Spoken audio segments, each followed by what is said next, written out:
Hello, everyone, and welcome back to all the fanboys and girls to the We Know Marvel's coverage of Daredevil Born Again. Welcome back. We're talking the finale. Jason, we're here. Yeah. Oh man. You know what?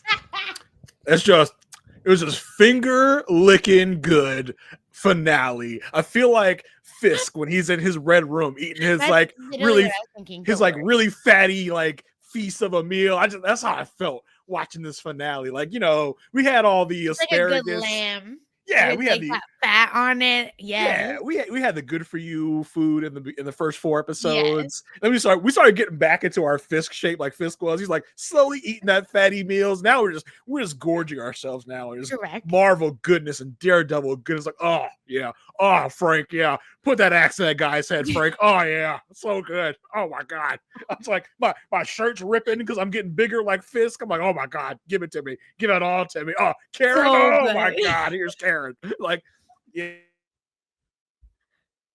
Wait, you muted yourself. It was so good. Yup. Jason has, for everyone listening, muted himself. He got too into it. Gesticulating so much, I unplugged my mic. But yeah, just so good. We'll talk about it all, but again, Yes. like last week where it was just like nonstop, just like, oh, it's so good. Again, this one was even more just like, oh, like yes, this is what I've been missing out of those first like four episodes with the Daredevil light. Basically was we were watching. Like, so I got it all here with all the interactions, with all the character moments, all the history of Mhm.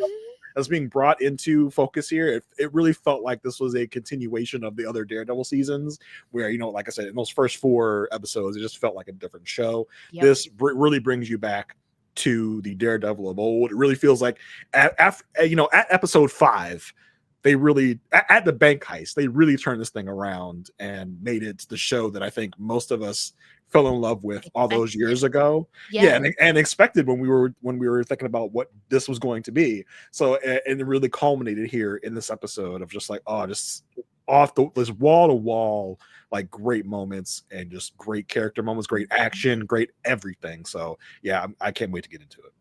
Yep. I'm with you a million trillion percent. We were talking about this ahead of before we started recording, where to me this felt like a movie. Where Yeah. all the reveals that happened, you kind of knew what you were coming, right? Because you've seen the trailers.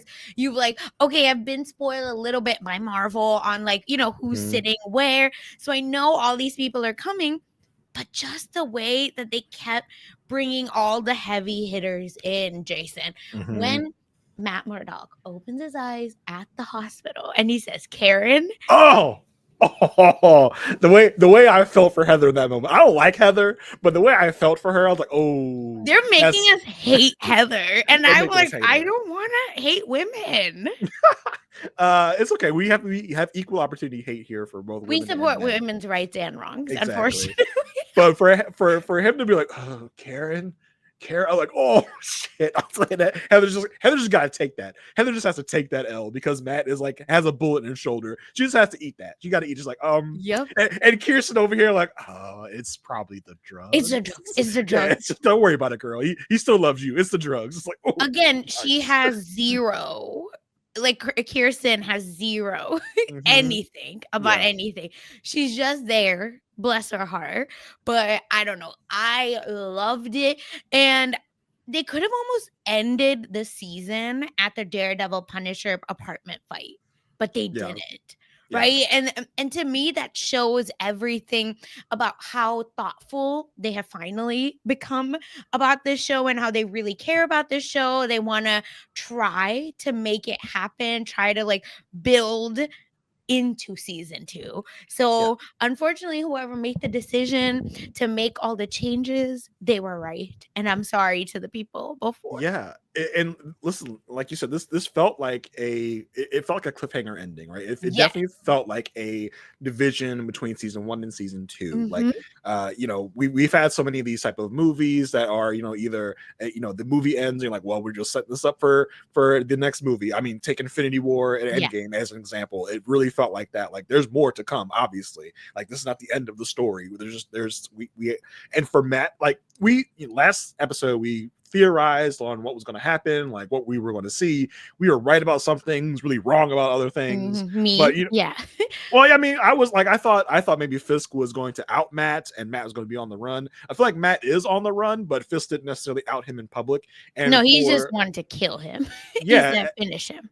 yeah, and we end this as Daredevil kind of being like the leader of the resistance at this point.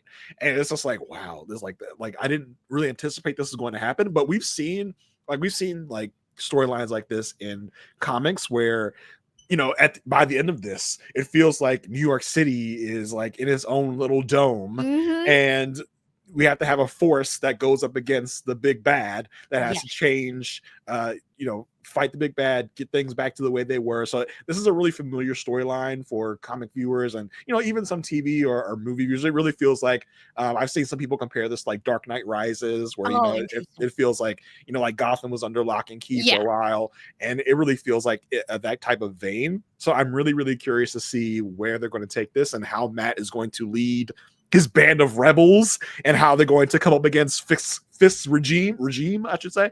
And we'll talk about it, but I really want to see who we're going to get like as part of this army that we're talking about. But we'll theorize about that later. But I expected to see some Bullseye in this. We got a little bit of Bullseye, but That I was like, was weird. yeah, I was like, where did Bullseye go? We got him at the very beginning of this episode and the very end of the episode. It was just like, okay, like I thought we were gonna like look for Bullseye, but we didn't have time because there was so much It's too just much. nonstop breakneck pace this whole episode. Yes. We couldn't stop and look for Bullseye because we had so many other things to take care of. And this is where I felt like, oh, we're going back to we give you a high power vigilante, good or bad, and you get them for 2 episodes, and that's their max. Yeah. They're not coming back. Like, again, I personally don't count this as like Bullseye content because he's not being a menace. Yeah, and he was just kind of like he was Poindexter in both of his Yeah, episodes. It yeah. wasn't Bullseye. But yeah, so I thought we were going to get a little bit more of that in this episode, but we just didn't have the time to devote to any Bullseye action. But I really don't mind saving Bullseye for next season, considering what we got in this episode. Yep. I'm really excited. Again, just shout out to the person that I think in our episode 1 and 2 recap, right, said people that watched all of it, like binge the whole season, loved it. So yes, we are now those people. It makes sense, right? Because once you get that creative overhaul, that creative like, all right, we got to steer the ship in a different direction, and by the end of the season, it, like I said, that 5 through 9 was like, okay, this really saved the show. And it does give me an appreciation for the beginning episodes because we ended up getting all of our Daredevil that we needed. So I can see the season as a whole, and I can come away from the season saying that I think the season as a whole was successful. I'll say that. But those last 4 episodes, I guess, are doing the heavy lifting. Yeah, really, really saved the season and really made the season what it was in those last few episodes. Yeah. Yep. So again, thank you. Shout out, Marvel. Okay, so let's get into it. The season finale, of course, starts right where we left off, where Bullseye has shot Matt Murdock at the black and white ball. He's painted it red. It's giving a red wedding. Let's make it happen. But before all of that, we then transitioned into a flashback, right? Years earlier, or at least a year. 1 year. 1 year ago. 1 year earlier, where we get Vanessa, meaning, like you said, Benjamin Poindexter, not my Bullseye. But the T is she's trying to get the Bullseye out of him. Yep. Because he's like, no, I'm a good guy. I don't want to do that. Let me. Well, I mean, the man has been like doped out of his mind. Yes. He has been medicated. They've medicated the Bullseye out of Poindexter, and he's just basically just sitting there like he's like kind of out of it. And Vanessa is basically, she's going to take this man that, you know, he's not fixed. I wouldn't say he's fixed. Yeah. He's been doped out of his mind to belay He's been these. subdued. He's Yeah. been subdued to Yep. belay the psychotic tendencies this man has, and she literally like his medicine gets dropped off, and she like puts her hand on the medicine, like, okay, we're not doing that because I need you to be Bullseye. I don't need you to be Poindexter. So we're Yep. gonna get rid of that, and we're gonna get you out there, and you're gonna do my bidding for me. I was like, Mhm. wow. Like, and the question is, like, did she really need Bullseye to do all this? I feel like she could have hired anyone. She's not seeking Bullseye after Daredevil. She's going after a No, but lawyer you need and a someone. snitch. No, but I think you need someone with that much precision because here's my question. Here's my no, because Vanessa knows who Daredevil is. Yeah. Correct? Yeah. Yeah. So Vanessa knows who Daredevil is. That equals Foggy is close to True. Daredevil. So Yeah. I think you can't hire like the tracksuit mafia because one, they can mess it up. And two, I think even if they somehow happen to kill Foggy, they're gonna get caught because they're not as ruthless and as, no pun intended, right, on the mark as Poindexter Bullseye would be. Yeah. So I think just because of Daredevil, she had to go to him. I can see that. I can see what you mean because Foggy is protected by Daredevil because Yes. at that point in time, Matt was in his Daredevil bag doing his Daredevil stuff. So Mhm. you got to make sure you're protected against that. And I they're mean, working together too. So it's like yeah. they spend a majority of time together. And I mean, and you got to really think about the fact this is Vanessa basically like spitting in the face of that deal that Matt and Fisk made at the end of season 3, being Yes. like, I don't care. Like she's protecting the business because she basically tells him like, listen, I got this guy Benny. He's got information, and his lawyer Foggy is going to use this information to take me down. So I gotta do what I gotta do and get both Benny and Foggy out of the way. Mhm. And she basically reactivates Bullseye to make this happen. Like, so it's interesting that we got this. I mean, I don't know if I really needed this to really see how Bullseye came back to be. I don't know if I really like it was a Yeah. necessary part, but it was interesting to see because it shows Vanessa in all of her queen pin glory before Fisk came back to take back over.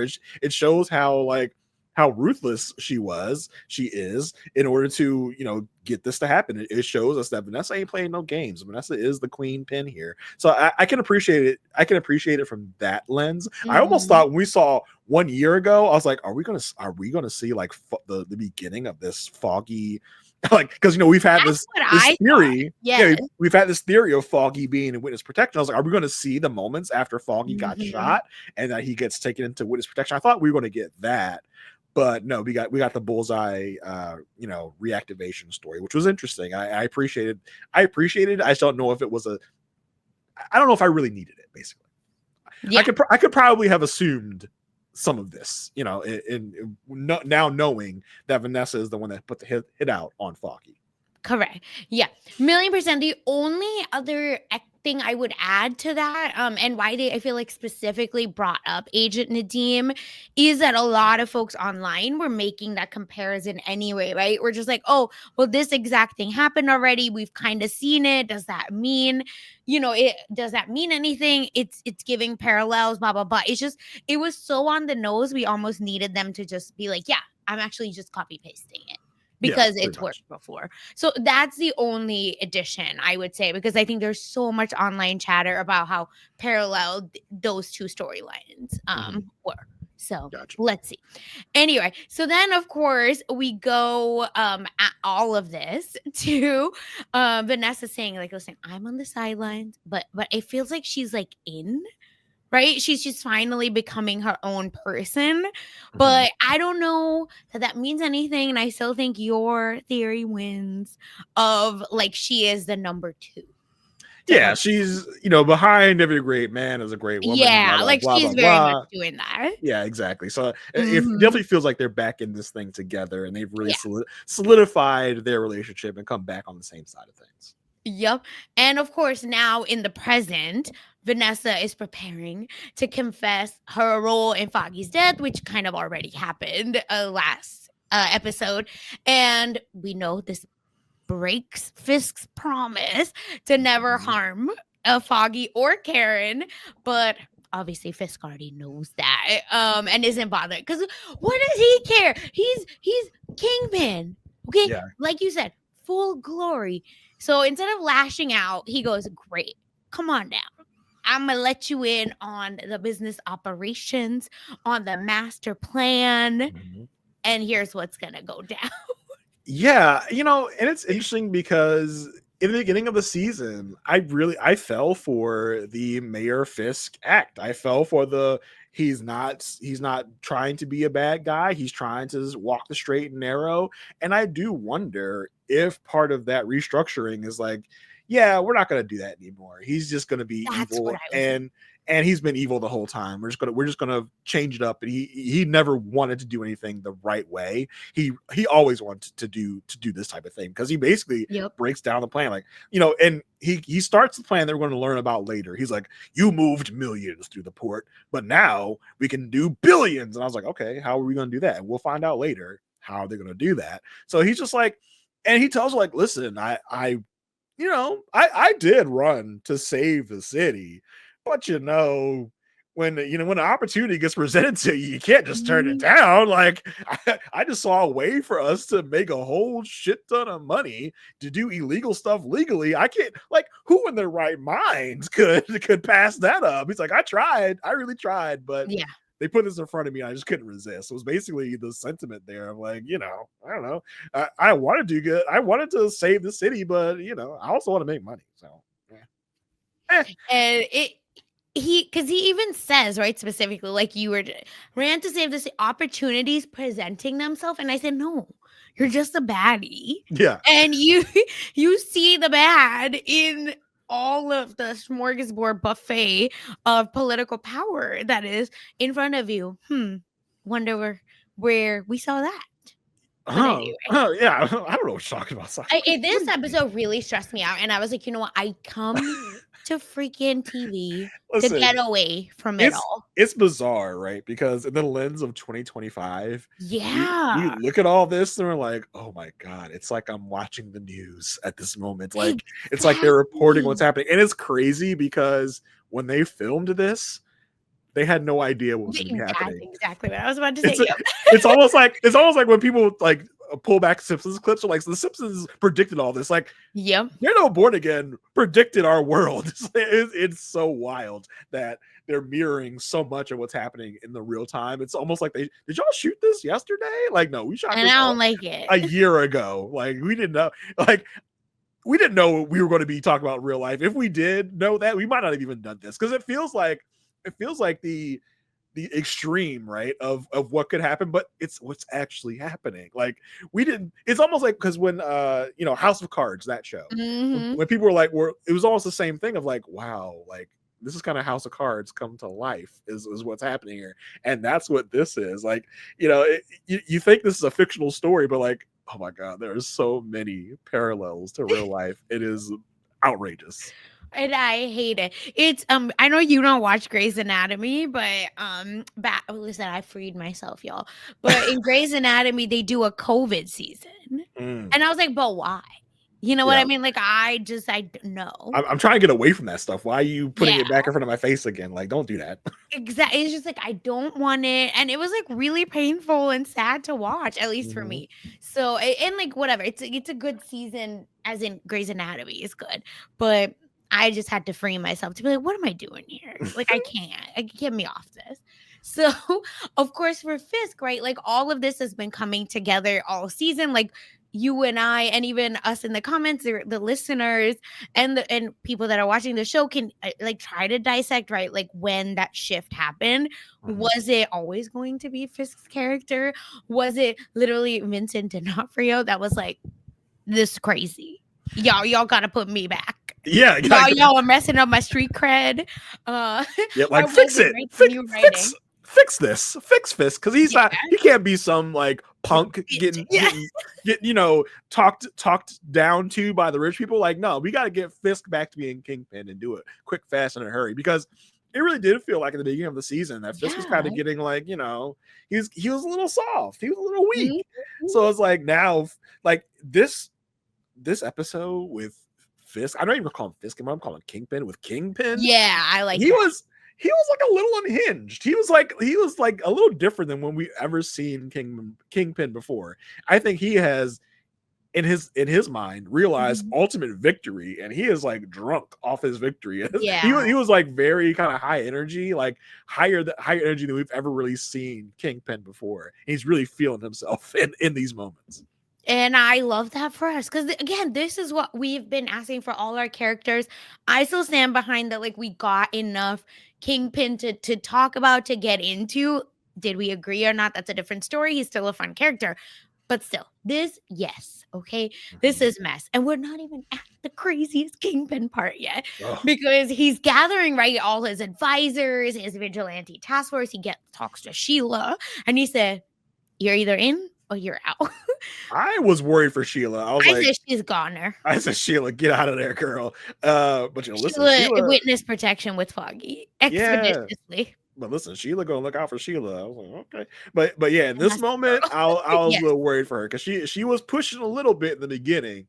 I was like, Sheila, Read the just room. Read the room. like, you in danger, girl. Like you like watch out. Yeah, I'm just like, read the room.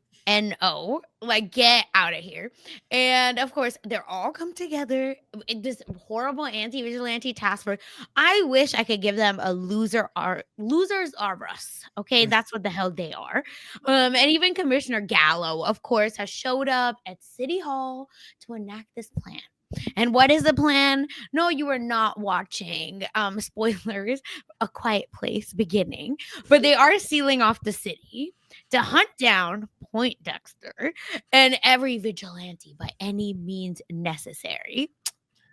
Yeah, and Fisk is like, we don't need no warrants, no body cams. And Gal was like, "Are you talking about like using lethal?" He's like, you're condoning lethal force." He's like, condoning it? I'm encouraging it. I was like, Yeah, oh I was my like, god, read the room, my oh guy. Lord, yeah. Sheila Fisk is, and oh no. Gallo, wake up.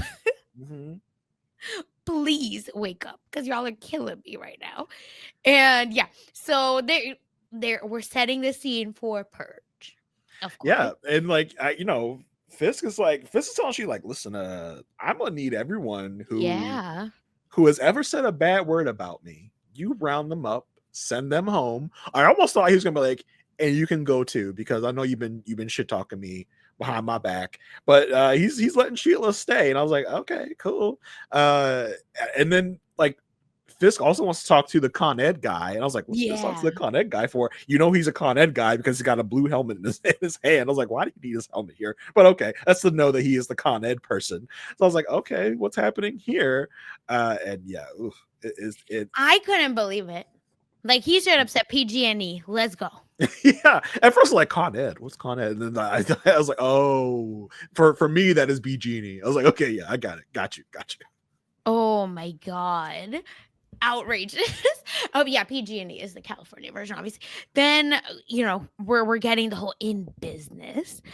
There's always a tipping point. We're at the Mhm. place in the city where we're at the place with the city where it needs a little push. They'll come with open arms. What is it? Oh my god. I was like, no, no, no. Where's Spider-Man? Somebody save us! Because Daredevil is laid up, okay? Yeah. Because we then go to the hospital where, duh, Matt Murdock's awake. Surprise, surprise. And he's like ready, Heather and Kirsten are there. Hey, where's Cherry? Cherry is doing Cherry stuff. Cherry, I don't know. I'm glad Cherry's not there because I didn't need Cherry, Heather, and Kirsten talking about, "Man, you could put yourself in danger. Why'd you take a Oh, no, not for bullet?" that. I'm I don't just need saying, everybody nagging him. I don't know where Cherry is, but Heather, like Matt wakes up, he's trying to talk sense to these people. Heather's like, "Okay, like I get it. Yeah, Fisk is a bad guy, blah blah blah." He's like, "No, for real, like Fisk is a bad man." So is Vanessa. Tries to talk sense into Kirsten. Kirsten's like, "Okay, yeah, I no, get it." Kirsten, I'm telling you, they cut her character.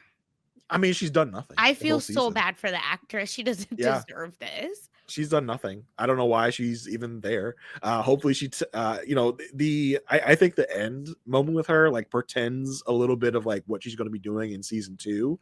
I Mhm.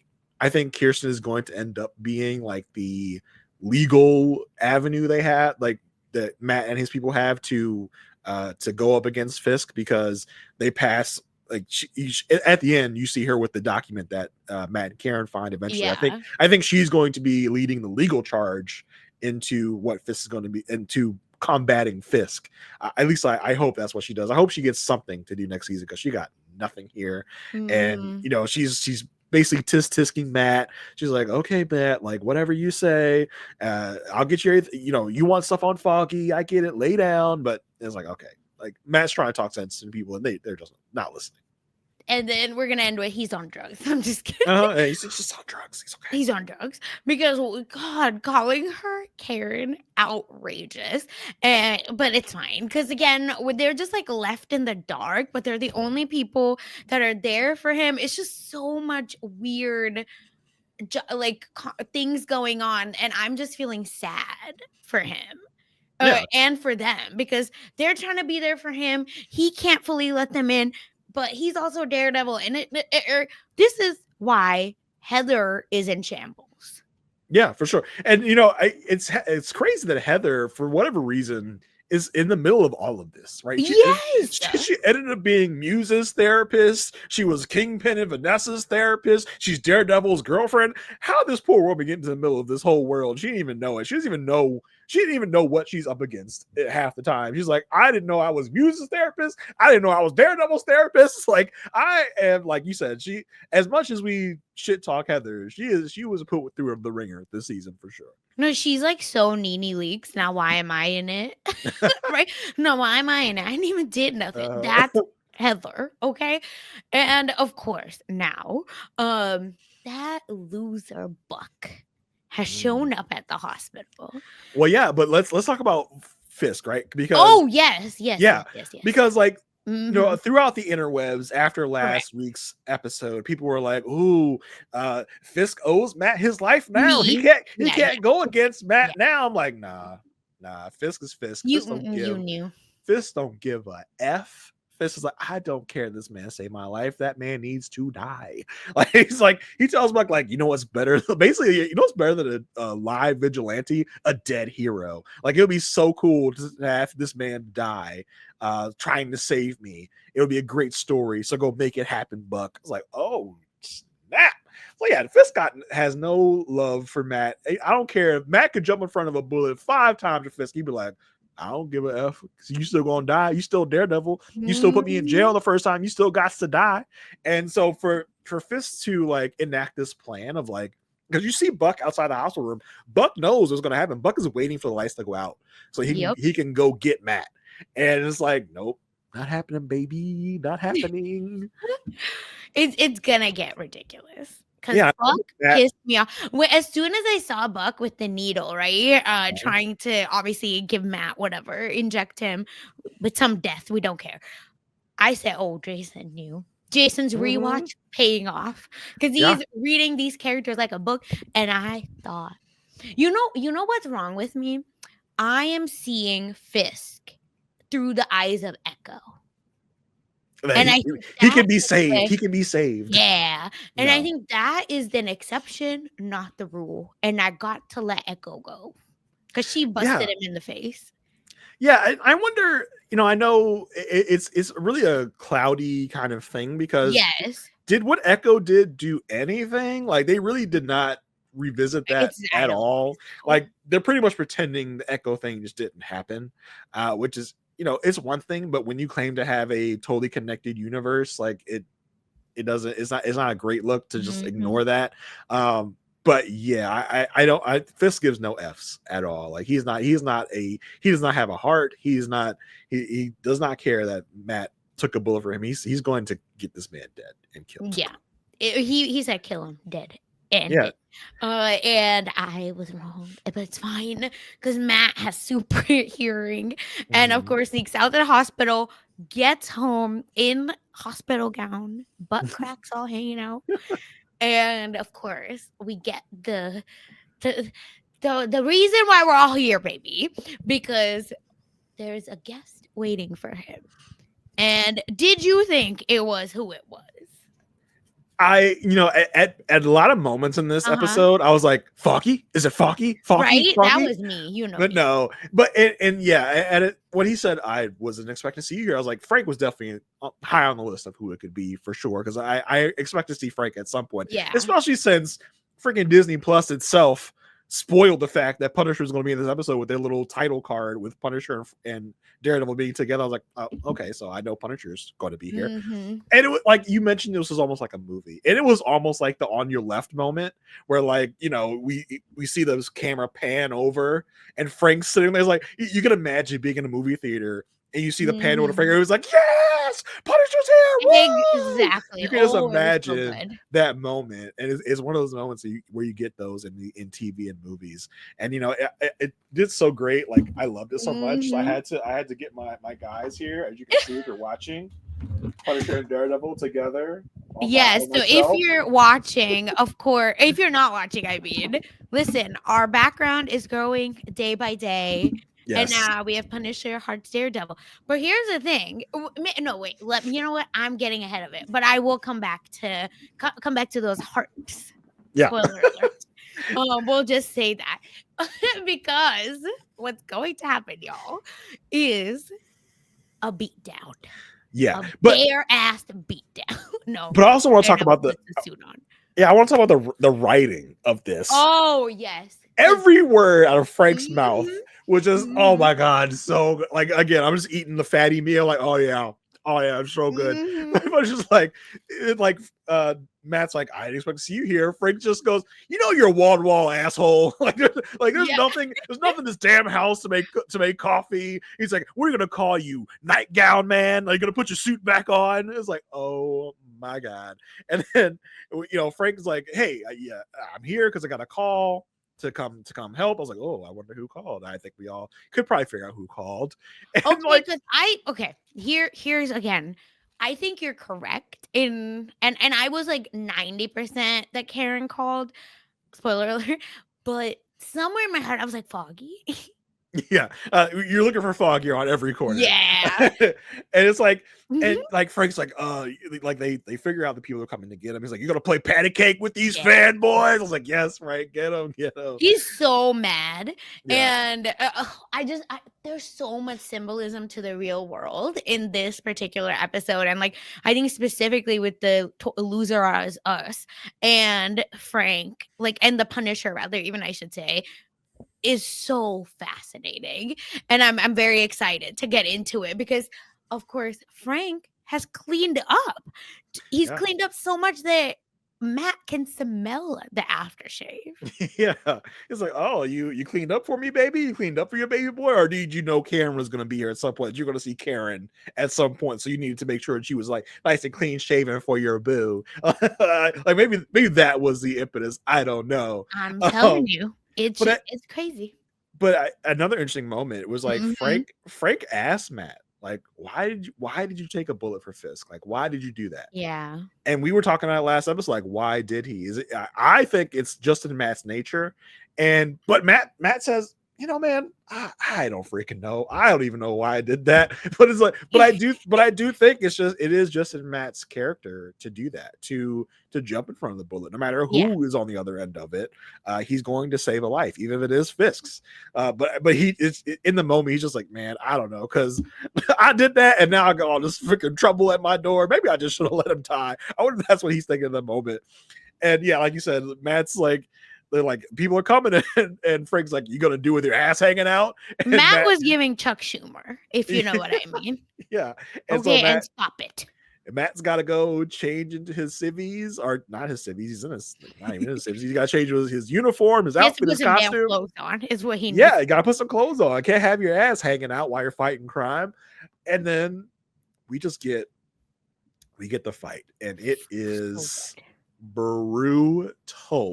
When I tell you, this is some of the most gory, brutal stuff in this episode that I've really ever seen. It's wild. And this isn't even the most brutal. Yeah, this is even the most gory, brutal moment we'll have in this episode. And like just the fight and the partnership of Daredevil and Punisher working together. And I'm almost tired of seeing the same Oh, brother. rigmarole with Punisher and Daredevil, where Daredevil's trying to get Punisher to stop killing people. He's like, Oh, Frank, sure. stop, Frank. And Frank's like, F it, Red, I'm gonna kill him, Red. I'm not playing patty Mhm. cake, Red. And he's like killing people, and and Daredevil's trying to stop him. We've seen this about like 3 times at this point. I was kind of like, almost like, if you're gonna team them up, I really don't need the whole like stop killing people. You already, And you know, let them kill people at this yeah, point. you know what Punisher is about, Matt. So either like Punisher says, I'm not playing patty cake, and Mhm. Daredevil's like, that's not really help I want. Well, it's the help you're gonna get, because Punisher is gonna do what Punisher is gonna do. I love that they have not watered down the Punisher at all. Like even that the fact that we've gone to Disney Plus and this is still super gory. I love the fact that they haven't watered down the character at all. They are letting him kill people without prejudice, Mhm. with like in super duper gory messy ways. I love they Yes. haven't changed that about the character at all. So and I feel like if they try to, John Bernthal would be like, no, I'm not doing that, because we know, Exactly. Don't call me again. yeah, because we know that he did that when they came to him in the first place. Is like, and whatever the plan was for the Punisher in the beginning stages, he was like, "No, I'm not doing that," and walked away. So I'm glad they are staying very true to the character, no Mhm. matter what. And I finished watching season 2 of Daredevil the other day, and like it's just as gory as those moments on the Netflix show. So I was like, yes, I love they have stayed true to this, and as like and just the rage and the like and Yes, the that's what. craziness of Punisher, because you see Frank in a moment, like, and he's like sweaty. He's just guy's look at his face, it's like he's got that berserker rage that like a Wolverine feels, right? He's uncontrollable in these moments, and he kind of loves these moments, and he's just in his element here. And I loved it. I loved Daredevil using the Billy Club on these mofos, knocking these people out. I mean, Hell yeah. this man is handing out concussions left and right. He's just like, bing, CTE, CTE, CTE, bing, bing, bing. You will never be the same again. I'm not going to kill you, but you're going to have some trouble remembering your name tomorrow, because I'm knocking you the F out. And I love all the use of the grappling hook, the grappling gun, And the like the Billy noise Club. of it all, Yes. oh my god, because it's dark, right? Yeah. And it's definitely the, like, prestige TV darknet, like, get out of here. Uh-huh. Yeah. A little bit, but again, it worked for Daredevil because, dark hallways, like, whatever, all dark fights are Daredevil's bread and butter. But what I really appreciate, and this is really funny because my husband, like, walked in when I was watching that part, and he's like, "What show is this? And why are you watching it without me?" And I was like, "This is Daredevil." And he's like, "Oh, what?" Is Uh, Carson not watching it with you? no, Oh my he's gosh. not a Marvel. Oh Even boy. though he would have enjoyed Daredevil, but still, Mhm. I was like, "No, let's move on." And it was really interesting because someone that has no idea about anything but enjoys like action. Oh Mhm. my god, he was enthralled. He's like, "Oh my god, why is this so gory? Are you sure this is Marvel? This is crazy." And was just like enjoying it thoroughly, and then left once the fight was over. But was like so excited by it. And I just want to say, like, I was feeling so much frustration towards that anti-vigilante task. I was like, kill him, shoot him, kill them all. Yeah. And I'm so pissed that that main guy, who I know because I'm a Marvel podcast, I should know his name, but I will never remember his name because I don't want to remember his name. Yeah, Cole North. Yes, the blue blood. Yeah. Yeah. So his ass wasn't even there, and I was pissed. Oh, you mean Powell. Powell is Powell, who you yes, mean. thank Yeah. you, Powell. Powell wasn't even there, and I was like, "Kill him, shoot him, number 1 on my list." Mhm. So I want them all dead, and for me, it just felt like, as a viewer, sometimes, like, you never get that payoff in these shows where you're so frustrated, your hero's constantly getting shambles, and nothing's happening, and now Yeah. all of a sudden, okay, thank God, we're getting something.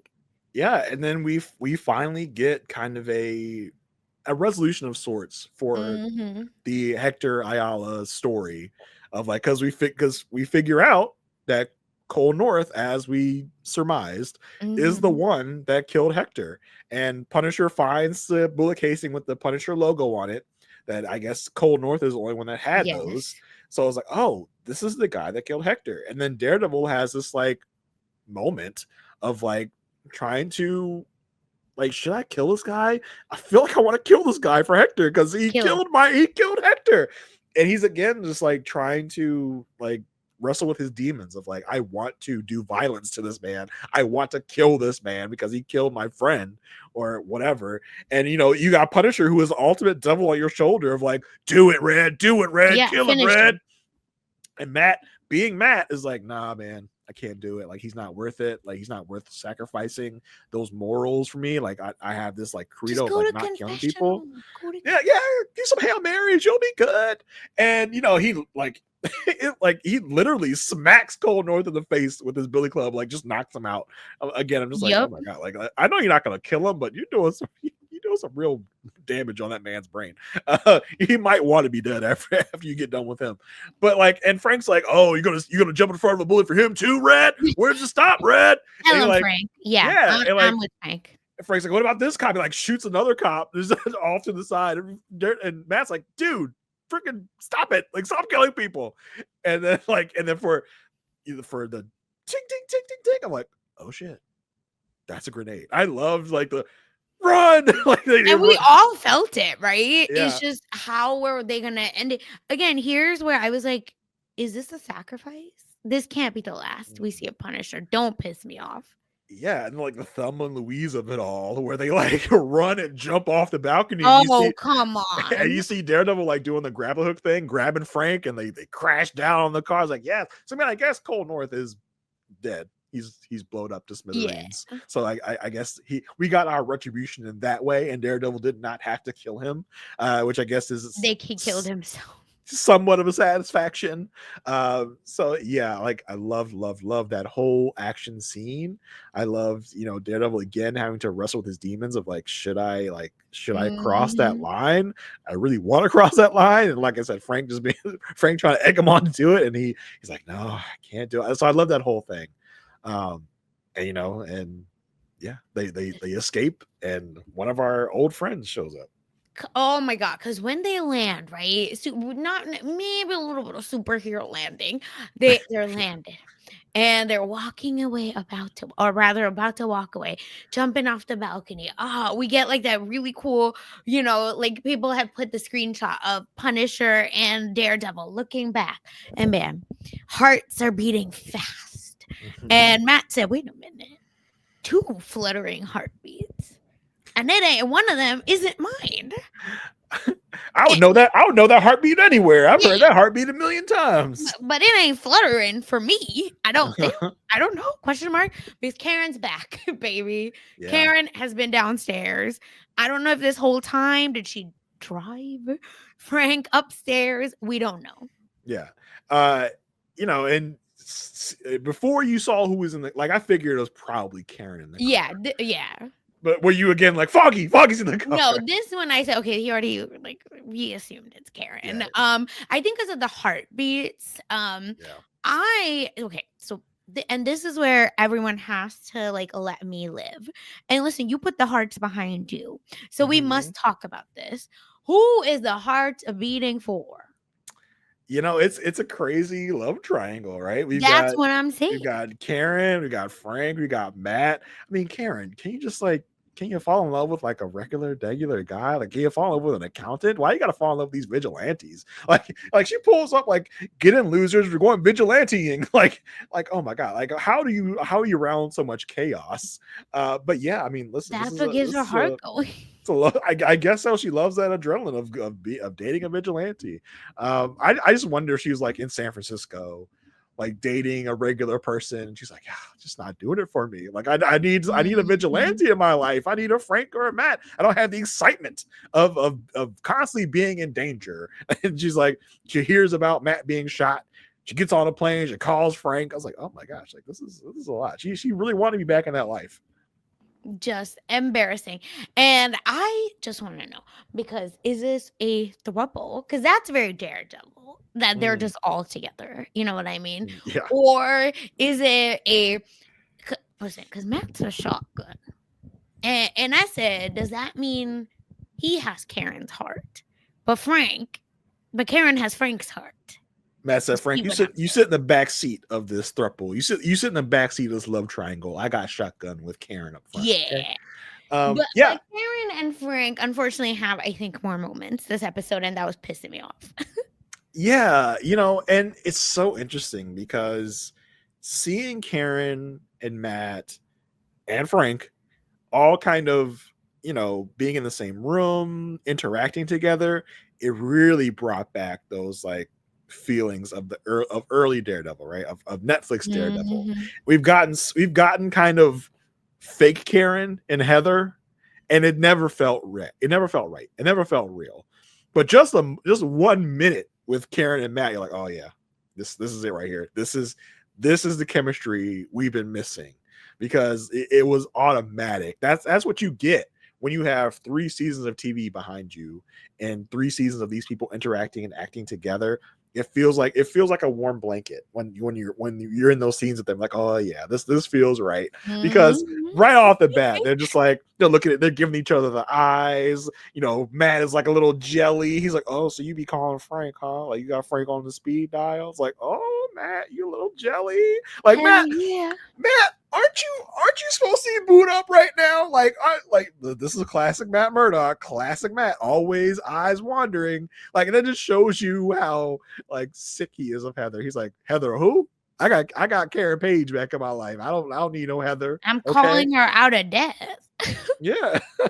My God. Oh my god, it's just so outrageous to me that we're even getting in all of this chaos for us lover girlies. We're Mhm. even getting like a ridiculous love triangle because in my mind it's always been Karen and Matt. And Mhm. now I said no, but I like the Frank Castle. Yeah. Here's the thing, it feels like this is gonna sound crazy, but walk with me. It feels like with Castle or Punisher, it's more straightforward. He's like, I don't like something, I kill, and Uh-huh. I move on with my day. You know what I mean? With Matt Murdock, it's like, oh, I'm not gonna kill, but I want to save, and I won't kill you so that you can come back. Once you're all good to kill me again, and then rinse and repeat. So, what are you into, Karen? That's what you What's have to decide. It's the classic situation, right? It's like Matt's the good boy, Matt's the good guy, and then Frank is just this bad boy who, like, that's really gonna turn your head. Like, oh, he rides a motorcycle, he's got a leather jacket on, but then you got Matt over here, the nerd, who's just like, oh, I like you, Karen. She's like, I understand you like me, and I like you, but Frank's over here Well, swearing. Frank's, like, Frank's not complicated, I think. no, Frank is very Frank, like you said, will tell you how he's feeling. He Yeah, wears his emotions on his sleeve. He's not overcomplicated. He's not this that. He's the exactly. bad boy with the smoldering eyes for you.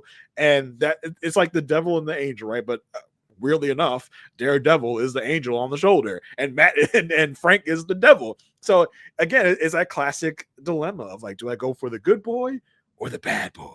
Like I shouldn't go for the bad boy, but the bad boy is really like keeping my attention right now. And it's crazy how they were just like switching off in that moment of like, Karen's got chemistry with this person. Then she's got chemistry with Mhm. this person. They're doing a little banter back and forth. So I'm like, oh my God, like putting Karen in the blender right now. Both of her crushes in the same room. Honestly, Karen, city girls up. That's what I do know.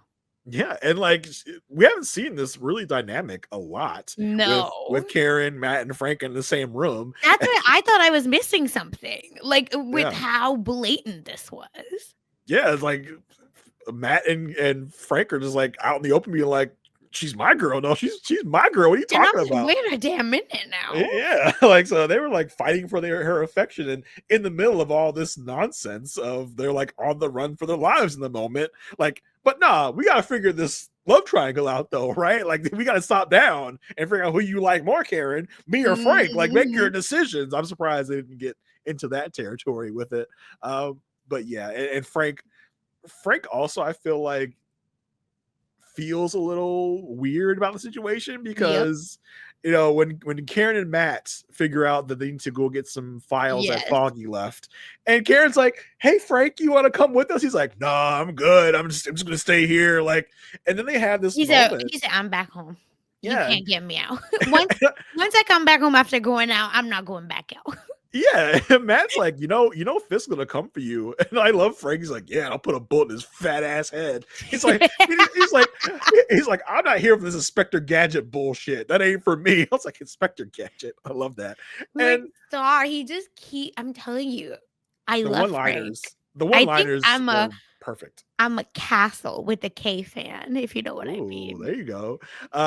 Yeah, Carassel, Yeah, Cat, that Castle Ren, Crassel, Crassel. Crassel. Yeah, there you go. I don't know. And like, and Karen's like, yeah, okay, Frank. Like, I know you care. I know that you're doing this not just for because I asked you. He's like, no, no, no, girl. You called me and asked me for a favor. I did you a favor. And I think we all see it through Frank. And like, listen, Punisher loves Daredevil, right? Yeah, I babe. feel like when Frank finds out that Matt's in trouble, Frank's gonna help his boy Matt out. We saw that in season 2 where when Matt's fighting the Oh hand, yeah. Frank is out there sniping the hand ninjas for Frank. We know you love Matt, Frank. You can't hide that you love Matt. We know. We see you. It's okay So to it's a love. throuple. Got It's a it. throuple. It's a polyamorous situation. We love We know they all love each other. We know this. I love it. They're all together. And I think Matt is lost in the sauce because he said, I think they like each other. But Karen, will you be my eyes? And the thing is, usually we don't get from our protagonist, right? Or like, I didn't think of that. Thank you so much. Mhm. Moment when it's like maybe Foggy didn't file and it's something like still in the evidence, or not in the evidence, but in our files we need to look at, and that'll Yeah. give us everything we need to know about Vanessa at all. Yeah, I like that Karen came in clutch Yeah. here with And the I was like, information okay. needed. Yeah. And I said Heather could never, Mm-mm. because unfortunately he doesn't allow Heather to. Yeah. Oh, poor. It's like I can't dog on my girl too much, but Heather, you're done. Yeah. Goodbye. Go home. Or go to freaking Fisk, apparently, loser. So, of course, now Karen's back in the picture. Matt is whole again. All of this is coming. But to say now, do you think that they're looking at Foggy's possessions and we Mhm. get our avocados at law, Oh, choke, yeah. all this stuff? It's too much Foggy for there Mhm. to be no Foggy. So what are you asking? Are we like getting crumbs? Well, listen, I still contend. I still think we're getting Foggy back, like Okay, just it wanted to. live and in person next season. We've confirmed. Mhm. It's been confirmed that Foggy is going to be back. We don't know exactly how Foggy's going to be back. So, Right. some people have been like, "Is he going to be a Force ghost to Matt? Is he going to be like Matt's conscience, like in ghost form?" Like, no, I think this witness protection angle is a great angle, and I think in the interest of like the show fixing the creators fixing the show, they're gonna be like, yeah, we're getting Foggy back. Like Foggy's Fair. gonna be witness protection. We got that whole number out, that reference to comic run of Foggy and witness protection. Yeah. I don't think that's a coincidence. So I do think we're gonna get Foggy back live and in person. I was hoping at the post credit scene, like that we got Okay. that it was going to be like we find out Foggy's alive, but no, It's we didn't just him quite get living it. his life, like being a Yeah, he's silly like, goose in a suburban somewhere, like yeah, suburban he's like life. getting the morning paper. He's making his Yeah, coffee. coffee. Yep, that's exactly what I Yeah, envisioned. he's like working at Walmart or something. like Mhm. I like like. Foggy's back in his life. So maybe we'll get that in the start of season 2. Who Yeah, knows? but no, we don't get Foggy, but we do get Foggy's intended motion to dismiss the last trial and the discovery that, of course, stumbled upon while litigating all of this, what he believed was a simple truck robbery, but it happened at the Red Hook port, of course, where Fisk is now doing all of his revitalization efforts, and it's a free port, which meaning that it exists outside of state and county's jurisdiction. Mhm. So it's getting messy. And this is where Matt says, listen, Vanessa has used that port to store art for years. And now she's doing it without customs, taxation, fear of seizures. And she's now laundering money legally, Karen says. Yeah. So this was interesting because I thought, my thought was that Foggy got something concrete to put Vanessa Right. away, but it's not even that. It's that he found this basically saying that, hey, Benny robbed this truck, but Mm-hmm. Benny was not breaking the law because he was at the port where laws do not come like into play. So he wasn't even going after Vanessa. He was just trying to free his client. And Vanessa's like, "Oh no, we can't call attention to the fact Yep. that you could This just is open. freely commit crimes here at the port. We can't call attention to that. So I need to get rid of everyone that knows this," which is why Foggy ended up being, taken out. So I thought that was an interesting like twist. I thought Foggy was going to go after Vanessa like directly, but he didn't even do that. He just got killed literally for just trying to get his defendant, out of jail, which is what his job was. So I thought it was interesting. I didn't see it like that. So no, I enjoy that because I thought it was like this is what he wanted to do, but then he realizes all this bigger plan and he was like holding on to it. But I think what you're saying makes way more sense. Yeah, I don't even think he intended to go after Vanessa at all. He was just That like, makes hey, actual sense. he's like, hey, like basically, like there's no law in the port, so Benny wasn't doing anything illegal, so you gotta let him out of jail. And Vanessa's like, oh no, baby, we cannot call attention to that because then people will start looking into what I'm doing, and that's not gonna be good. And Matt and Karen are like, oh yeah, well, obviously she's using this like this basically this is kind of like a loophole in this old charter that apparently no one knew about except for Vanessa, that you could just do crimes and be okay in this port. It's like, oh, she's using that to launder all her money, which is like a very kind of like convenient, like they kind of like jumped over a lot of things, like, oh yeah, Vanessa's doing crime and she's using this charter to do that. So which is why, I thought this was like going to lead, like I said, to something bigger. But I guess like this might be the legal way that they take them down, or at least threaten them, or like you said, just give us a reason why Vanessa did it. Yeah, because like at the end of the episode, we see that like I said, Kirsten has possession of this document that Matt and Karen have found. So I think she's going to be taking up the cause legally to go after Vanessa in this way on that front. So yeah, I thought it was interesting. They're just like, oh hey, like they kind of yada it. They're like, oh hey, this thing is what lets Vanessa do her bad stuff legally. So that's bad. And then we got out of that more of what Fisk's plan is going to be, but we'll get to that when we get there. But yeah, I love that they kind of went through Foggy. So I was like, oh hey, remember Foggy? Oh, he was so great. Remember our memories? Remember avocados at law? Oh my gosh. Nice trip down memory lane, especially for Karen coming back into the picture and kind of reminding us of what used to be, of what was back in the day, Yeah, I don't know. I thought we'd get more out of this, but you have made me see the light of like this should be enough. Yeah, I think we have little time to work with. Yeah. So I think what we got out of here, I enjoyed exactly. Yeah, I enjoyed all the Karen Matt stuff. I thought it did a good job of calling back to their chemistry, calling back to their history. So I really enjoyed what we got out of that relationship in just this one episode. Yep, 1,000,000%. And of course now Matt and Karen are now heading to the port to see themselves, like what's happening, right? Blah blah blah. And while let's hold that and keep that there because the fully purge has broken down. Duh, right? Like because Fisk has been, or Kingpin, let's be clear, has asked for the key to the city, right? And which means to turn it off because he said, wild out. Do what y'all gotta do. Yeah, he called that guy to his office. I don't know. It's like, okay, I know I got some kind of big lever or something that you can like pull down and turn the power off to the whole city, because that's kind of what it was. Like, hey, go to the power button and hit the power button so that the whole city turns off, which is what he did. Which of course, if you're going to do that, it's going to cause some issues out on the streets. Obviously, I think even if you do that in real life, then some looting and some rioting is going to happen, and that's pretty much what goes on the streets of the Marvel Universe, New York. Oh my god, so good. And of course, vigilantes, good, bad, whatever, are out here. And then Sheila after hearing from Sheila that Fisk has plans.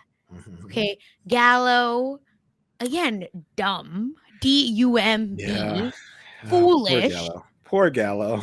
Decides to like verbally fight Kingpin. And he literally says, you've never, like, he goes to see Fisk, and he's like, you never stop being Kingpin. And I said, has no one seen an episode of Dexter? Because if somebody calls me This and is a it's kill room. plastic everywhere. Yeah, this is a kill room, Don't baby. tell me. This is a kill I'm room. out. That's what it is. But I think we skipped over a little bit. Yes. Where like Gallo was talking to Sheila, and he's like, "Hey, girl, you gonna help me, right? You gonna back me up and get in Fisk? Because I'm going to the governor. I'm going to Right. Oh, everybody." yes. And this I was guy so irritated by this. I didn't even write and that this down. goddamn snitch, Sheila. I was like, Sheila. But I can't hate on Sheila too much. Because Sheila said, you know what, baby, I'm gonna look out for me and me alone. Like she's like Sheila, like when she talks to Gallo, she even says something like, yeah, I'm gonna make sure I wash my back. I'm gonna always take care of me. And she does this by snitching on Gallo and giving Fisk a recording she made of Gallo talking shit about Fisk, which Mhm. honestly, I don't love the result of what this was, but good on you, Sheila, because you might have been next because She needed to save her ass. she needed to prove her loyalty, and Yeah, that's and I what was this so was. irritated that I didn't even put that. I literally, I Didn't just even wrote, write it down. he's Didn't even write it down. dumb. Yeah. I put he's dumb and he's about to fight Fisk. Yeah, it's like, and Sheila does what Sheila need to do for Sheila, and I was like, okay, Yep. Sheila, I don't love it, but do what you gotta No, do, but girl. she, like you said, Sheila was about to die. Yeah, and I love that she obviously felt bad about it. She was like outside, like crying about Yep. it. I was like, I mean, but you did it, girl. You did it. So lay in your Thank bed. Yeah, lay in your bed. No, we And needed Sheila. Sorry. yeah, And Gallo is an idiot. and Fisk is totally enacting his plan because he gets Daniel to like confront the city council of like, hey, like Daniel's fully in Daniel's power. Daniel, the Oh, the timid, way at the end, sorry to yeah, jump, but like when he was sitting there, right, in all his glory, I yeah, said, "Oh my god, something's gonna happen." But this was the start of that, yeah, where he is just like fully yeah. breathing and living into his He's life. feeling himself. He's got his little taco meat out. His little chest hairs was out. He unbuttoned his Mhm. shirt. He's like, listen here, y'all. Like I got dirt on all y'all. Basically, he basically threatens the whole city council He said, to "I'm like, Tony Soprano's son." yeah, exactly. I was like, I think like basically he is Fist like mini me. I Yeah, was like, 100, it was like, 100%. watch next season, they both gonna come out in like little white suits. Like this is gonna be in his white suit. Daniel's gonna come right next to him in his white suit. Like, okay, boss, we're gonna do this, boss. Like it's like his mini me now. He's like fully feeling himself. I was like, oh my god, I hate this man. Billion%. I hate this man. And like, and just look at who Fisk has on his side. Okay, like it's all the you know, you know, Mhm. it's all the people on his side, except for Sheila. But I found that very interesting, especially in the moment where you have Because Sheila Daniel. is like on Sheila's side, like you said. Yeah, Sheila of course. realized she messed up. She's not a real And henchman.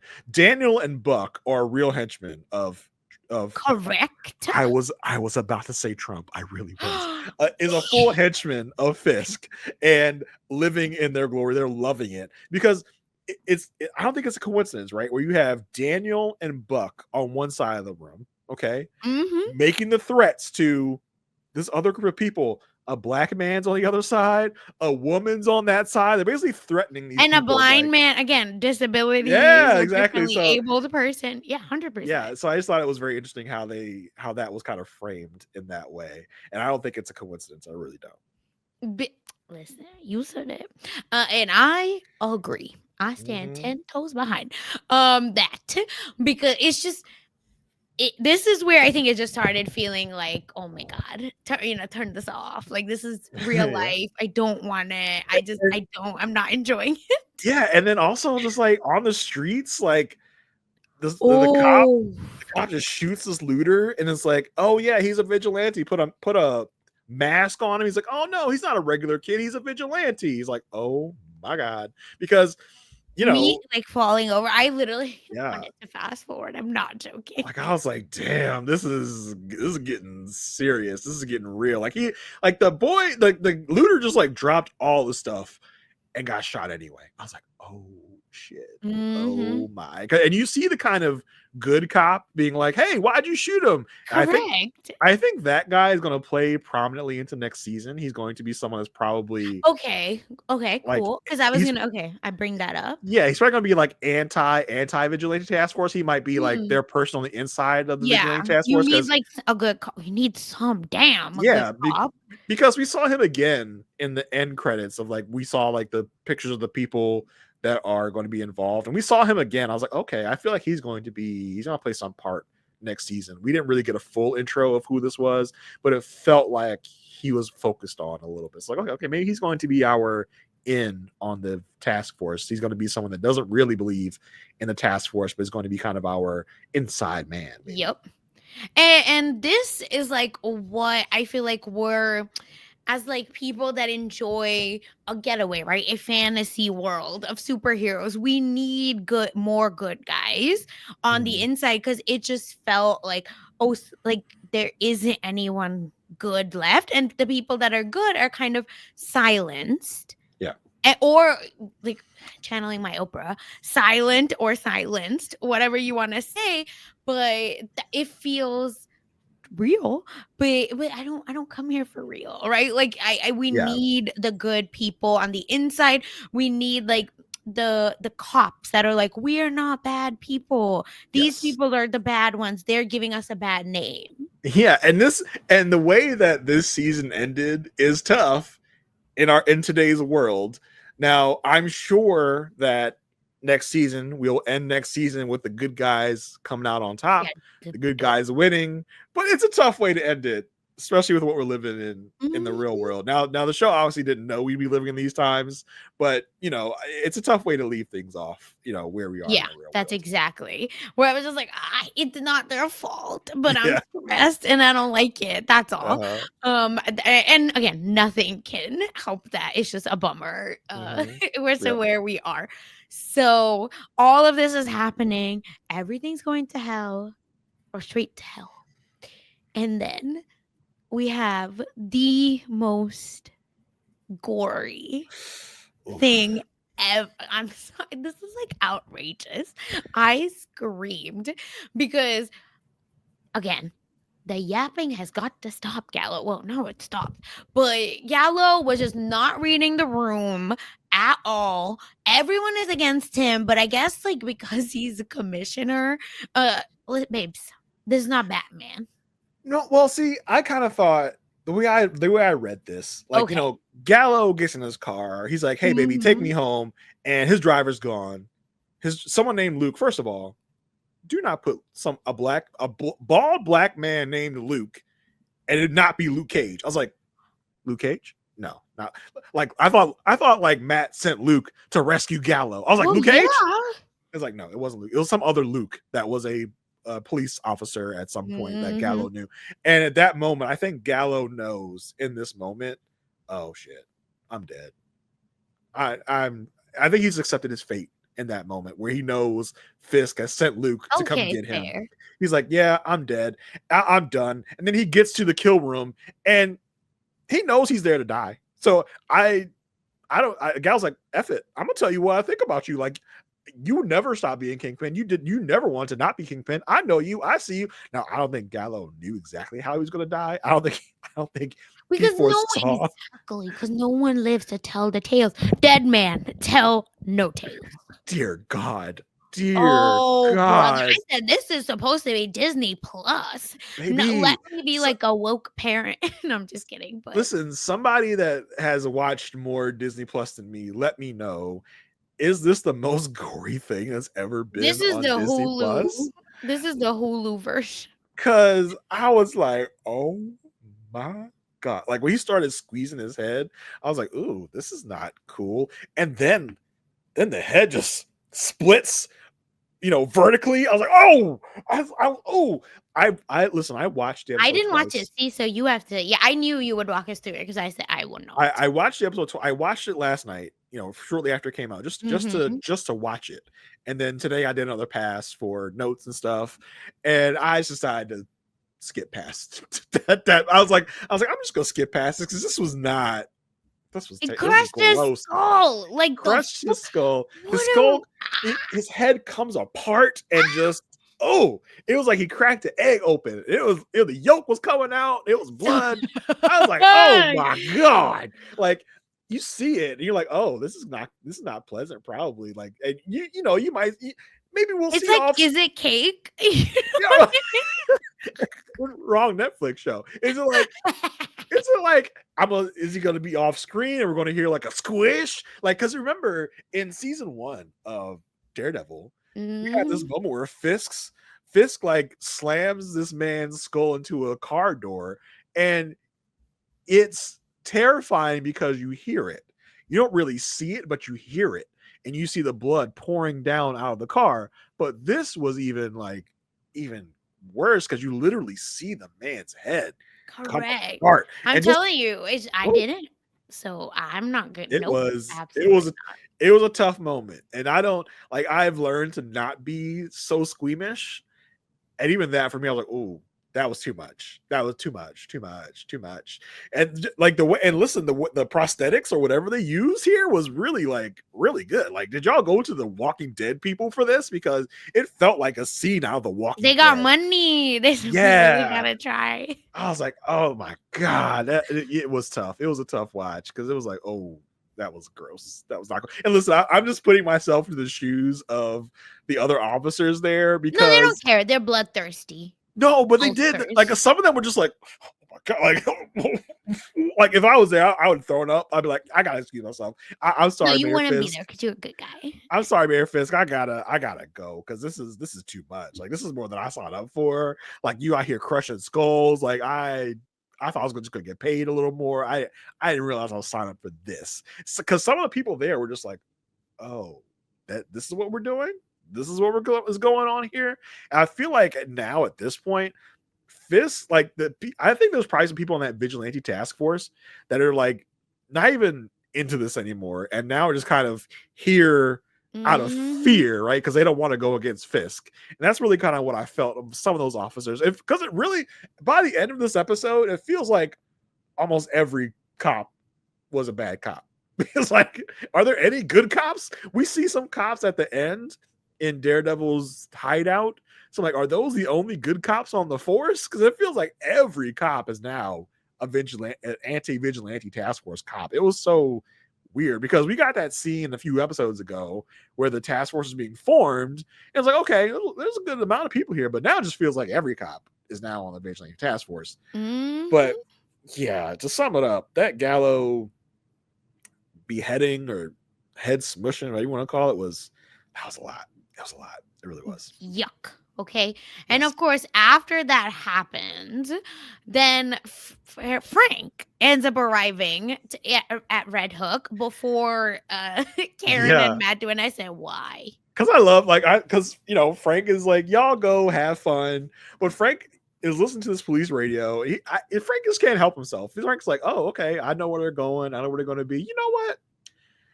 It is really annoying me that they've taken my insignia, my symbol. Let me go teach these MFers a lesson. Like he can't help himself. He's like, you know what? F it. I'm gonna go. I'm gonna go take. And I'm it's gonna go like, take you him out. already got him. Leave it. There's Leave more to it. take out. There's more, baby. He's got to go take them all out. He's like, you know what? I gotta go teach these guys a lesson. And did not quite go Frank's way. Yeah, it's just, of course, things don't go their way. And so, blah, fight, fight, fight, pew, pew, pew. Frank is now, tied to a chair. And this is where that ugly loser, Powell, shows Mhm. up. Yep. And he's, saying, hey, join us. Either you're with us, against us, so join us. We obviously, idolize you. And Powell, you dirty little rat. Because he's like, they idolize you. Baby, you the number one. You a fanboy out here. And Frank's like, I'm against you, Russell. But he threw that out there, like, I'm against you, Powell. Like after Yeah. And he literally said, I won't piss on you if you were on fire. Yeah, say it again. And you know what? Light this Powell on fire. How about that? Yep. And to me, this to me felt very remnant of like how religion sometimes can be so bastardized, right? Where like Yes. if literally God came down and told you, hey, you're wrong, and like I actually care about people and we should, love each other, love our neighbor, like in Judaism, right? Like love your neighbor as yourself. You shouldn't alienate people. You shouldn't, blah blah blah, X, Y, and Z. People will be like, no, Yeah. I you're mean, that's a hologram, fake news.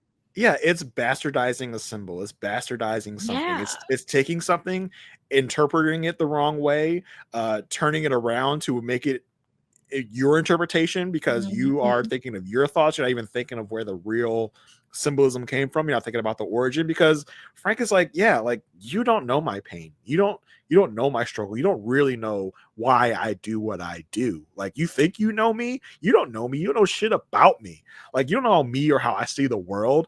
Like Frank is like really pissed. Like, this is not the Frank that we saw earlier in the Yep. season. He just seemed like he didn't care. He's like, oh, cool, whatever, they're fanboys. But now he's like, he's got a bug up his ass. Like, you guys are sitting here with my symbol on, thinking you know my pain, think you know why I do this. Like, F all of y'all. Like, you don't know why I do what I do.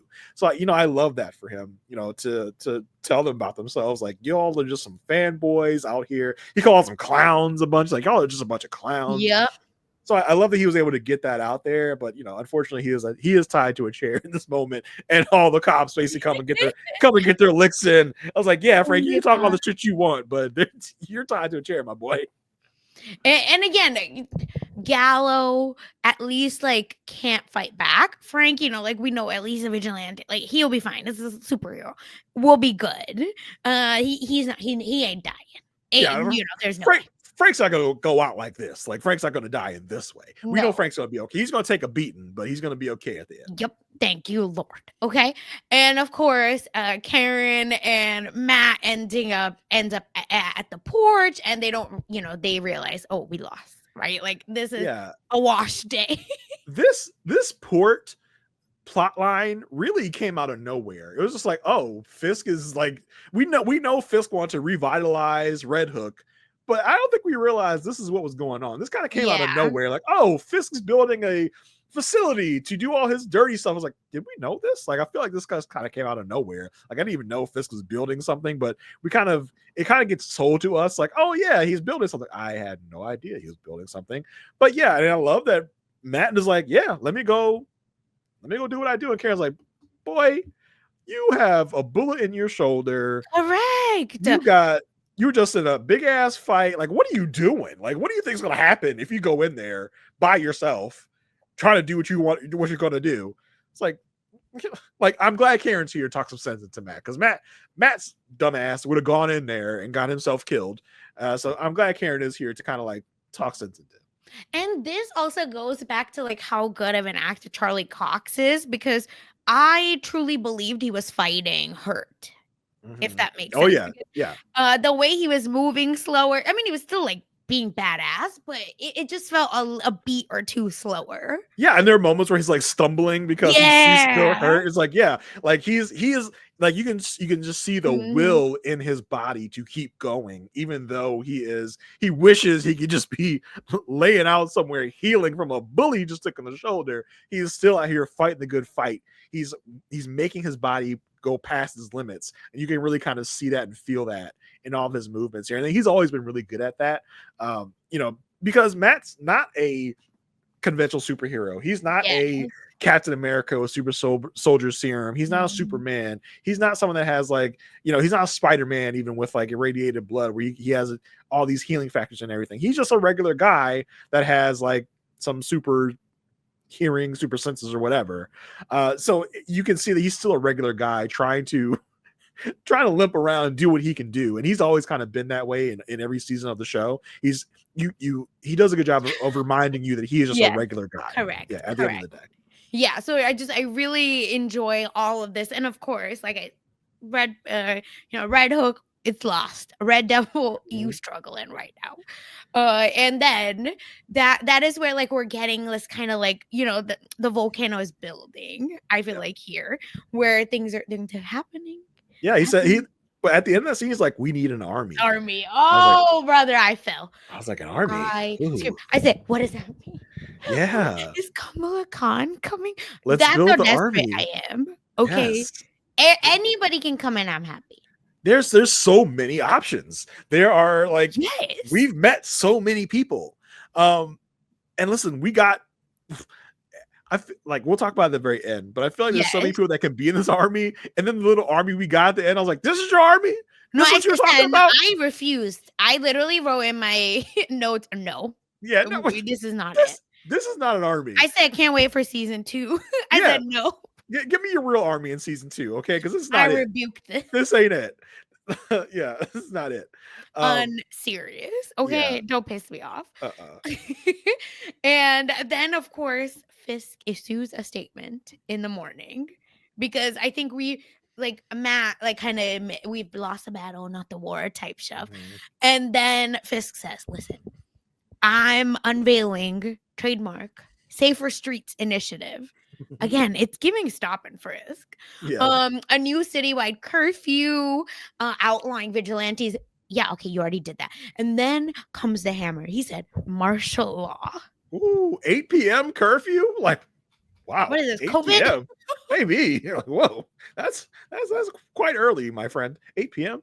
And yeah, I mean, and the way he is twisting the narrative, right? He's Mhm. like, oh my God, the power grid was sabotaged. Like, sir, you turned the power off. You did that yourself. He's like, and But people are sheeple. That's yeah, the problem. he's like, in the midst of this, Gallo resigned. Like, sir, you just squished his face apart in your hands. You killed him dead. 6 hours ago. He's like, he resigned. He turned his back on the city, and he's like, I will not allow you to live in fear. He talks about his vigilantism is illegal, martial law. He's like, we're going to get back to the pursuit of life, liberty, and happiness, and be the finest city in the world. And he's kind of like, in this address, you can see he's kind of wild-eyed right now. He's like, because he's gotten bad. He's not everything. He's very casual. He's like standing up at his desk. He sits there. He's like, and never forget, I love New York. I was like, oh, okay, this is a little much. It's a little much.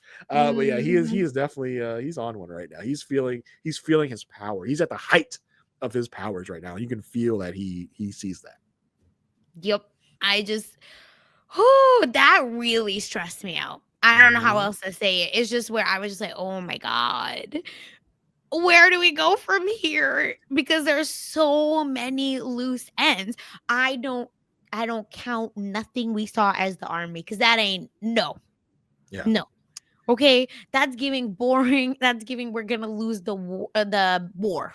Okay, Yeah, for not sure. just the battle. And I love because we check in on Matt and Karen, and they do this whole little, they have their moment. She kisses him on the head. They talk about Foggy. She's like, Foggy saw all of you. He saw the light, he saw the dark, he saw the wrath, he saw the mercy. He knew you, he knew all those things about you, and he knew you, and I know you, and I know who you really are. I was like, oh, that's so sweet. And like we said, we see his army. He comes out to his resistance, his rebels. Mm-hmm. And it's like, I'm expecting, I think they would have really won the week. They would have won the year if Matt had come out and you see Luke Cage, Jessica Jones, I'll even take Iron Fist. Okay, I'll take Iron Fist. Listen, I'm in the middle of my Daredevil centric rewatch. I'm on the Defenders. I made a choice. I had to make a choice.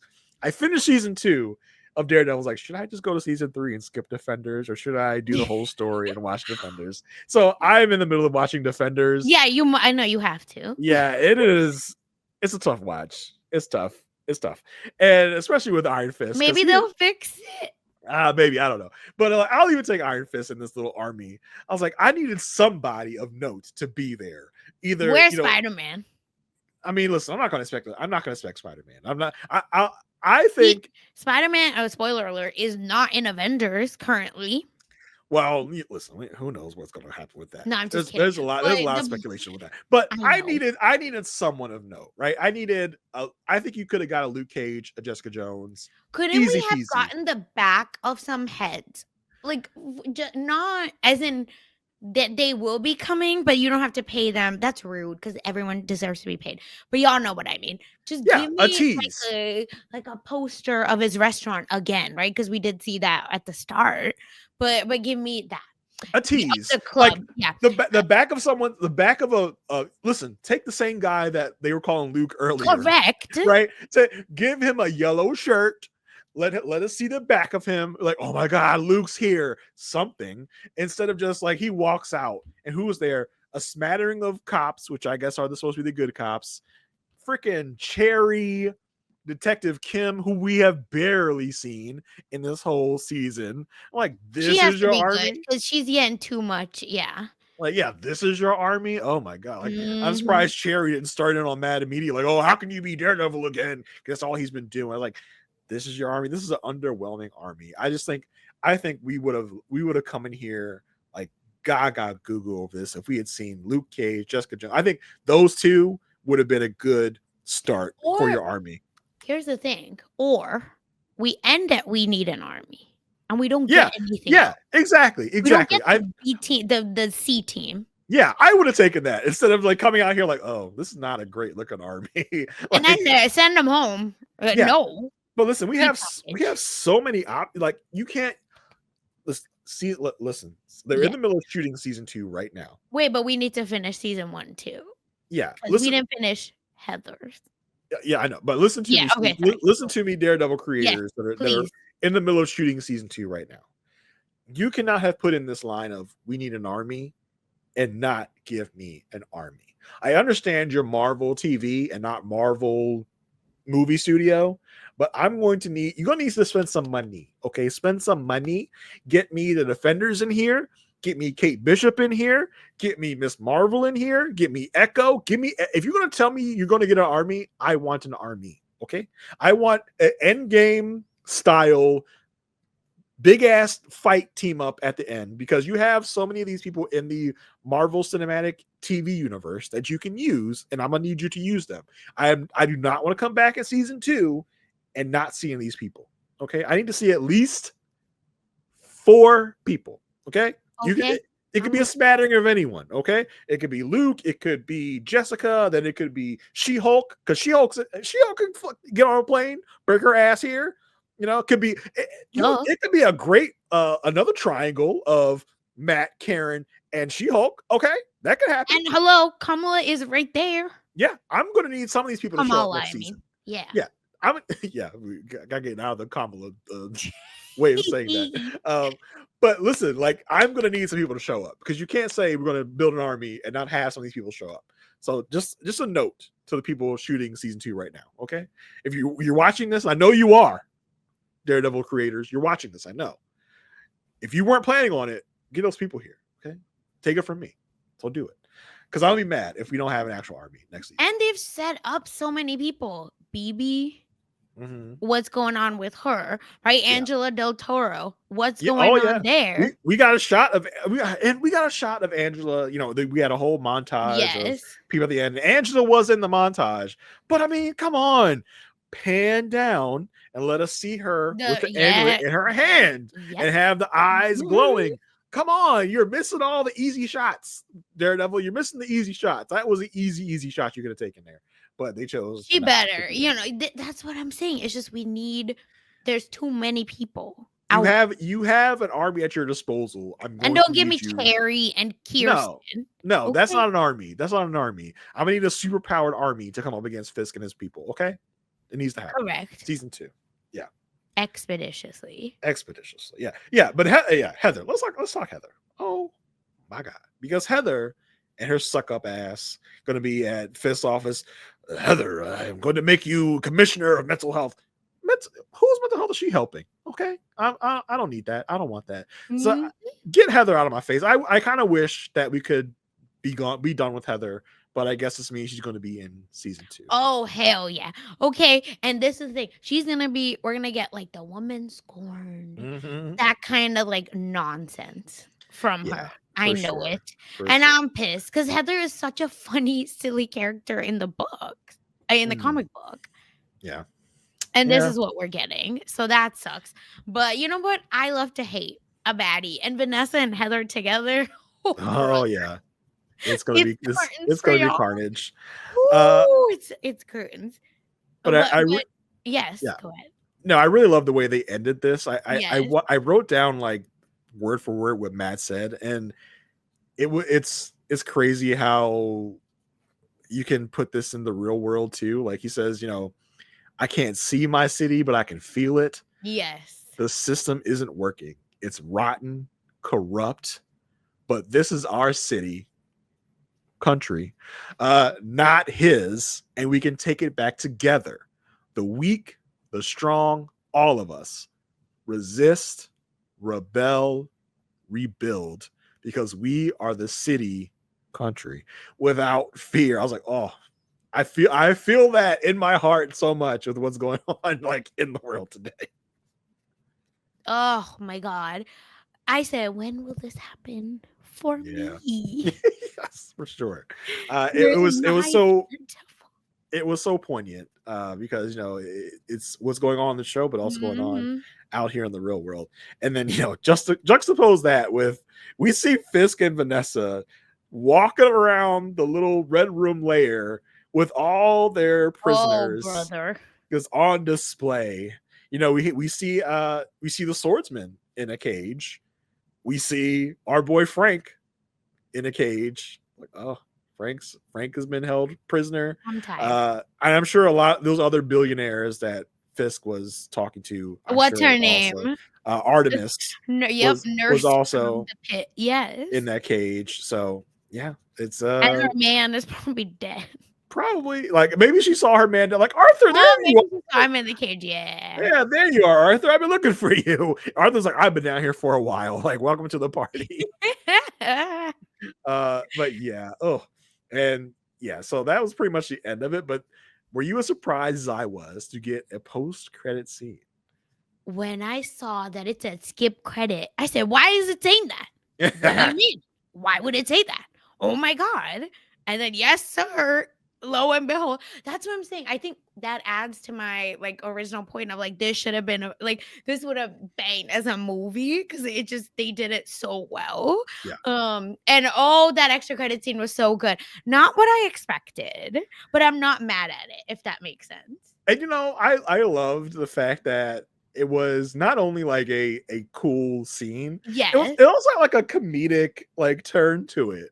Where like Frank is like, hey buddy, like, hey, like, how are you? Like, oh, like, what's your name? Oh, Anthony. Like, you just, it's like a side of Frank that we don't really see often, where he's like, he's doing the whole, he's doing the whole like almost politician thing because these cops idolize Frank and he's using that to his Uh-huh. advantage. He's like, oh, hey, Anthony. Oh, yeah, cool name. What, Jersey? Oh, yeah, you're from Jersey. Oh, yeah, let me shake your hand. Man, it's like, don't do it, Anthony. Don't do it. Anthony's dumbass. Gonna do it and gets a totally fractured arm for his trouble. I was like, don't shake his hand, Anthony. Don't shake his hand, Anthony. And Anthony does it. And Frank does exactly what you expect Frank to do. And I'm just assuming that Frank got himself out of there. Now, do we think Frank took the time to free everyone else, or did Frank just like peace out and be like, I'm out, y'all? Like, I don't got time to free all y'all. I'm just Yeah, no.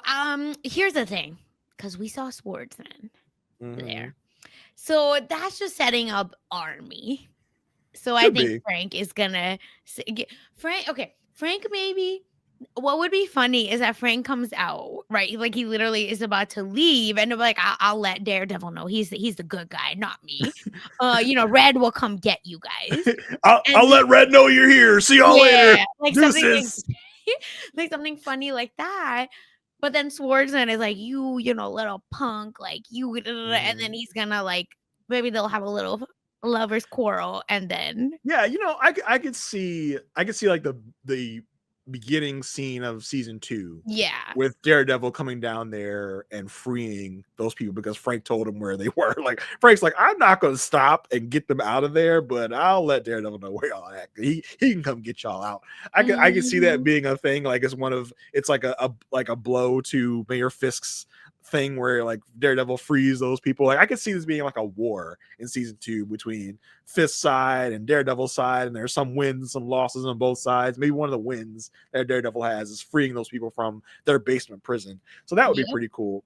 But yeah, like listen, this finale was really, really strong.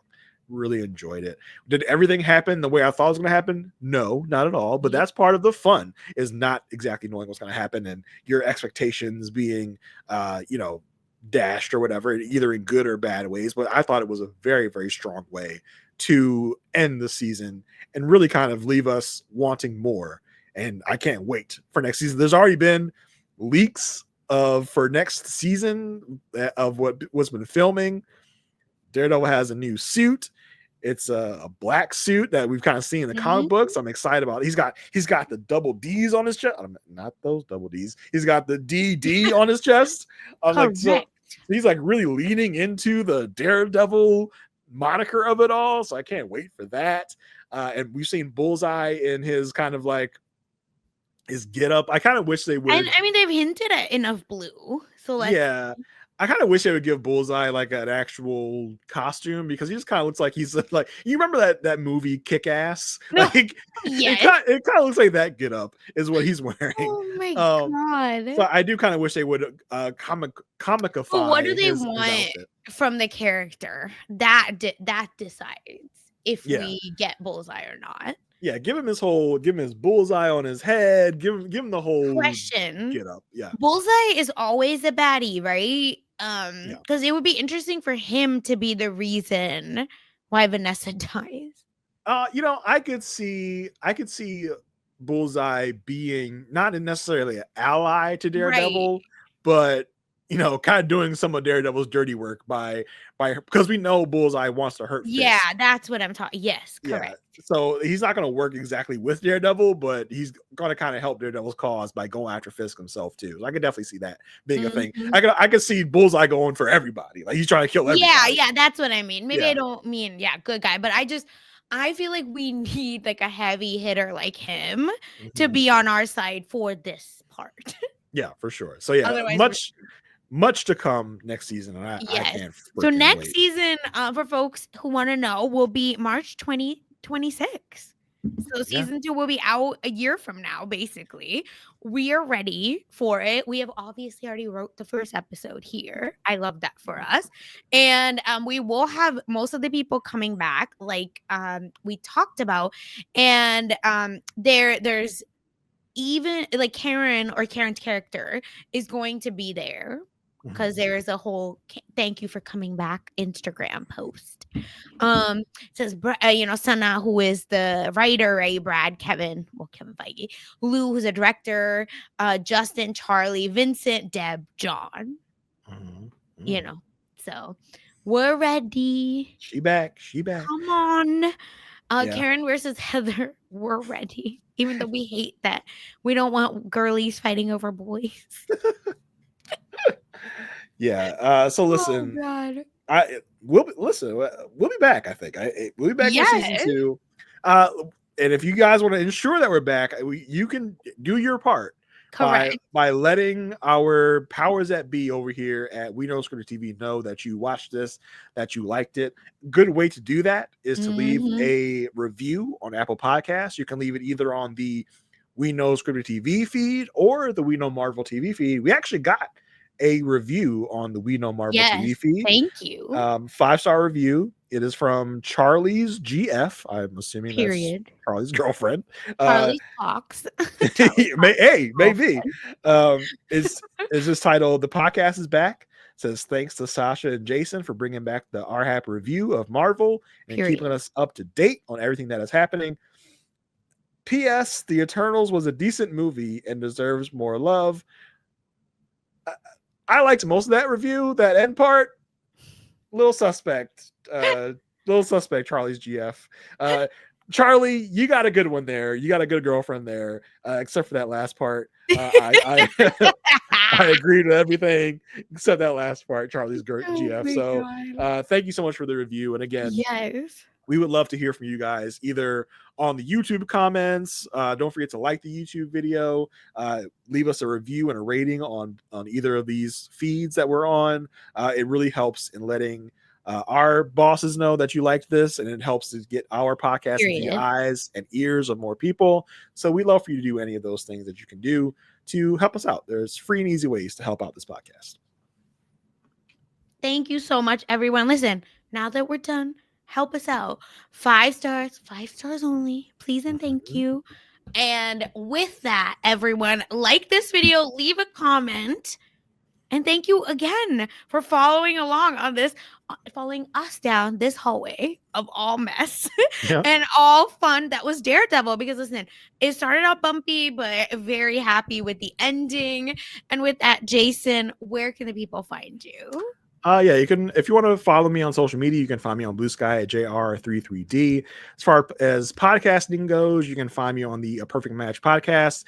Me and my co-host Asia Welch just started our own Patreon. So if you want to go to patreon.com/a perfect match podcast, we're talking all things Married at First Sight over on that Patreon.